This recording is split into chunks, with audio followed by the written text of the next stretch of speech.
Heidi Kok from Heather D. Kok Floral Design. Today I'm going to show you a bit more of an advanced technique called the Hogarth curve. It's named for the 18th century British artist, and his name was William Hogarth, and he actually called the Hogarth curve a line of beauty, so that's why they named it after him. Basically, it's going to look like an S. It's going to ascend and descend from a central focal area. All right, so we're going to use this beautiful cylinder vase, and we have some beautiful mini callas and garden roses and thistle for a little bit of texture, and the spider mums. I even got some beautiful pheasant leaves here and some curly willow. Now, one thing I'm going to do about the curly willows, I want to do a little something inside the container, because we're actually going to design outside of this container, not inside like you usually would do. So I'm just going to cut some of the stems off.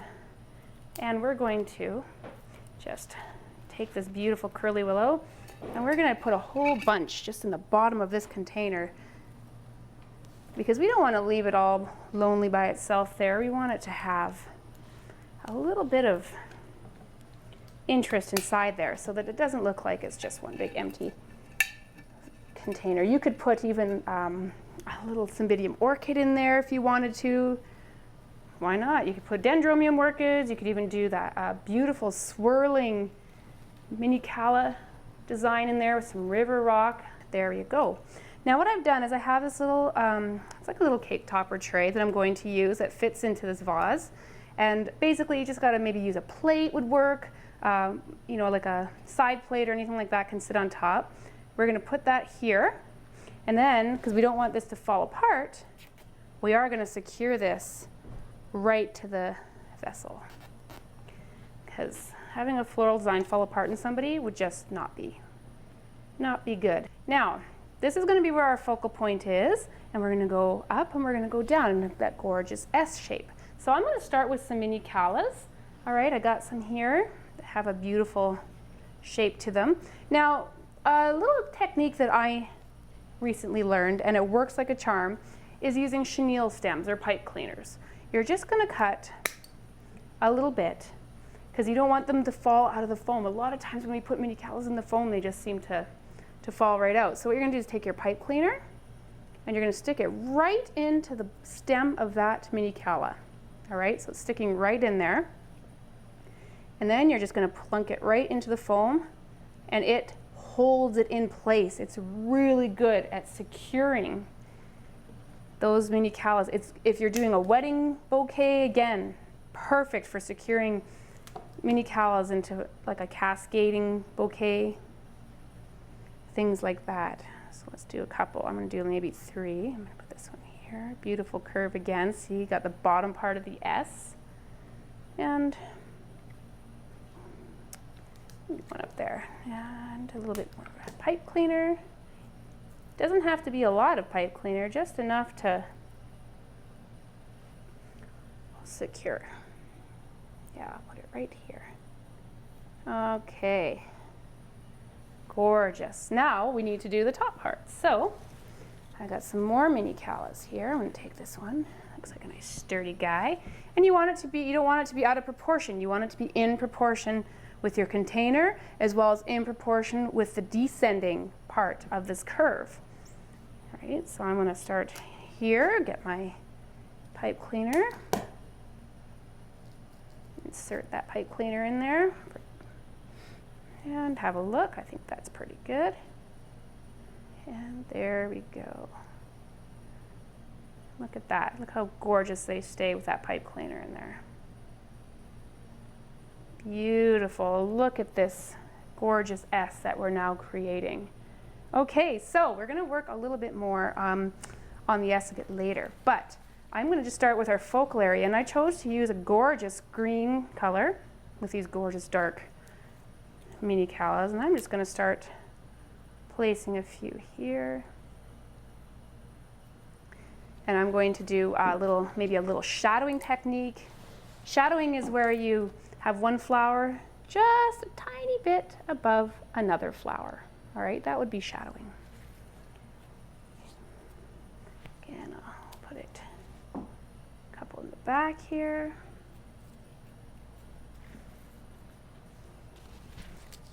There we go. And I'm going to use a few more, maybe some garden roses as well. Start coming around on that front. Actually, I'm going to start over here, place it in here, and this foam is thoroughly soaked. Now you can make this an all-around design if you wanted to. You could just have one side as the front, whatever you like. I'm going to do a nice strong line of those spray roses.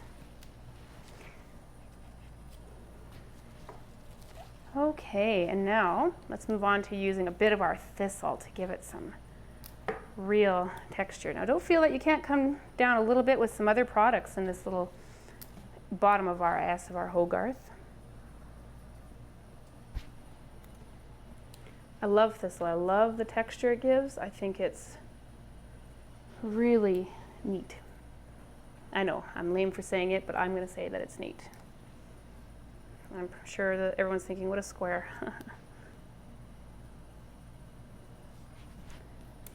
I didn't choose to use a whole bunch of different types of flowers for this. I really wanted to really focus on just a couple. I'm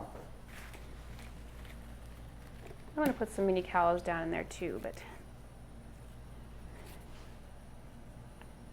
there we go. We'll put another there.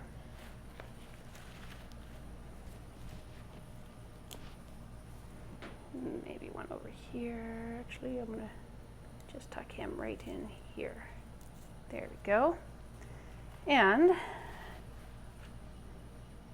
yeah, I'm going to tuck a tiny little mini calla in there. I'm going to cut some pipe cleaner. Best trick ever with that pipe cleaner. Because I know we always use like wood picks and stuff to secure ours into the bridal bouquets, but this is so much easier. There we go. All right, I have these gorgeous pheasant feathers, and while we're working on this beautiful curve, I think we'll put some of these feathers in. Now I have a natural one and a sparkly one, but I'm actually going to use the natural because we're using curly willow and there's really no other sparkly bits in here. I think it'll just be better to use natural. So we're going to give this a bit of a curve, this pheasant feather. This would be great Father's Day gift as well. Right? It's a little, with pheasant feathers I always find be a little more of a masculine type feather. There you go. If you wanted a feminine touch, perhaps use peacock feathers and do all those gorgeous colors in that peacock feather, those teals and stuff. No end to your imagination, I'm sure. It's actually looking beautiful. Really, really, really pretty. I mean, there's nothing to say you couldn't put curly willow in here as well. I just chose to do it in the bottom part. I don't want to put too much in. We already have the pheasant's feathers in there, so I don't want to have like a whole schmeal full of things. You don't want to do everything you know and put it in one design. You just kind of want to have beautiful little elements tucked in here and there. Gorgeous curve. You can see why William Hogarth named this the line of beauty. Again, you can do one-sided, you could do all the way around, which is kind of what I've chose to do.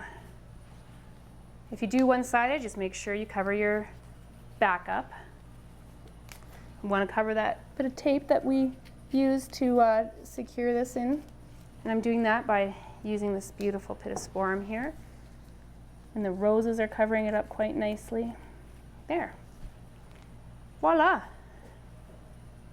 Isn't that wonderful? I'm just going to take a look. I think it looks quite stunning. All right, so you have the Hogarth curve. Ascending, focal point, descending. The S. Good luck and have fun.